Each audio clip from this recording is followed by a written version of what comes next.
que causa o autismo? Por que tem tantas pessoas com autismo hoje em dia?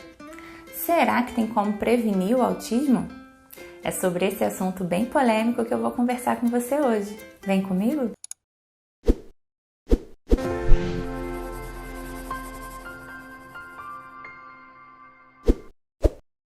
Olá, eu sou a fono Clara Esteves e autismo e neurodesenvolvimento é o tema desse canal. E hoje eu tô aqui para conversar com você sobre uma das perguntas mais frequentes que eu recebo na clínica. Quais as causas do autismo? Por que meu filho nasceu com autismo? Eu posso fazer alguma coisa para prevenir o autismo se eu tiver um outro filho em outro momento? Por que está acontecendo esse aumento de casos de autismo hoje em dia? Então, hoje eu vou trazer para você o que já existe de comprovação científica com relação a tudo isso que diz respeito às causas do autismo, para que a gente possa entender melhor sobre isso, tá? Mas antes, eu quero pedir para você curtir esse vídeo, compartilhar esse vídeo com seus amigos, com seus familiares, fazer um comentário sobre esse conteúdo, me dar um feedback, me dizer suas dúvidas, porque assim a gente mostra para o YouTube a importância de toda essa discussão no momento atual que a gente está vivendo. Então vamos começar a falar sobre o que causa o autismo, que tem comprovação científica sobre as causas do autismo? Então vamos lá. Atualmente, o que os estudos mostram é que a gente tem cerca de 97% de causas genéticas para o autismo, tanto as causas hereditárias como não hereditárias. Mas como que é isso? O que é isso de causa hereditária e não hereditária? Então, a gente pode ter causas genéticas que não são hereditárias, ou seja, que não são herdadas do pai ou da mãe.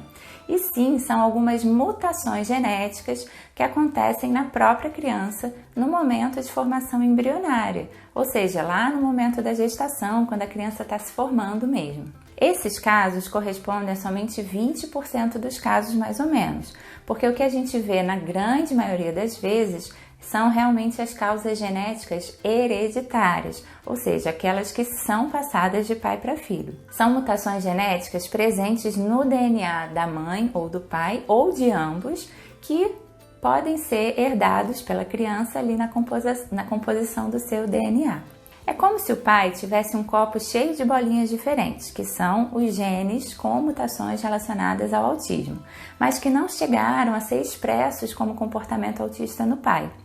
E a mãe também tivesse um outro copo cheio dessas outras bolinhas diferentes.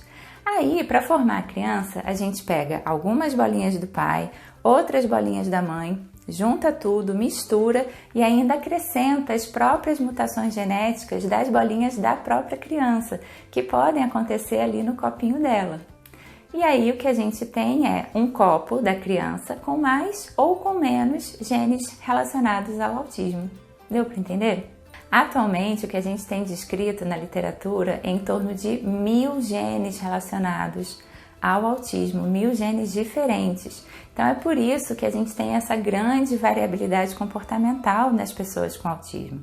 São muitas as possibilidades genéticas se expressando de formas variadas, entendeu? Ah, ok. Mas e os outros 3% que não são genéticos? Então esses seriam os casos ambientais que causam autismo? Sim, mas não ambiental no sentido que a gente tem costume de usar esse termo.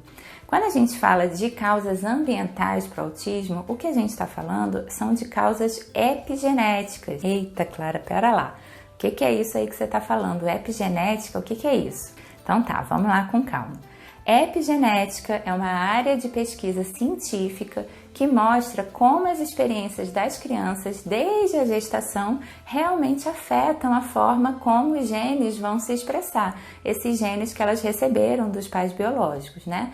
Então, como que eles vão se expressar em termos de comportamento e em termos de características individuais. Assim, o epigenoma, que são esses marcadores químicos do DNA, né? Ele pode sim ser afetado por experiências positivas, né? De relacionamentos de apoio, de oportunidades de aprendizado, etc.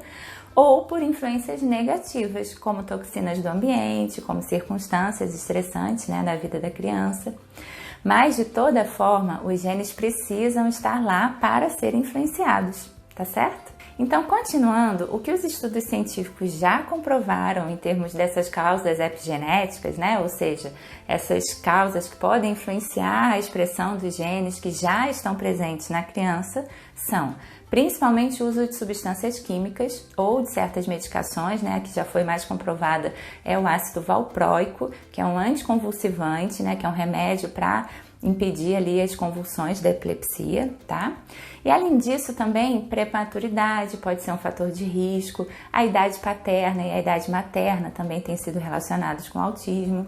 Porque os gametas envelhecidos, ou seja, os óvulos e espermatozoides que têm ali a informação genética, né, que vai ser passada para a criança, eles têm mais chances de sofrerem essas mutações genéticas no processo de meiose e mitose, que é o processo biológico que acontece lá durante a formação do embrião, tá?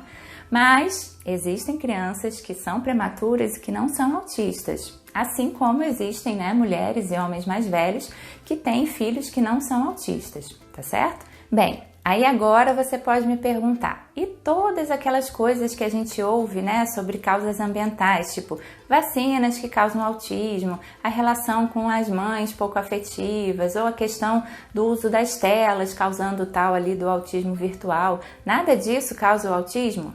Não!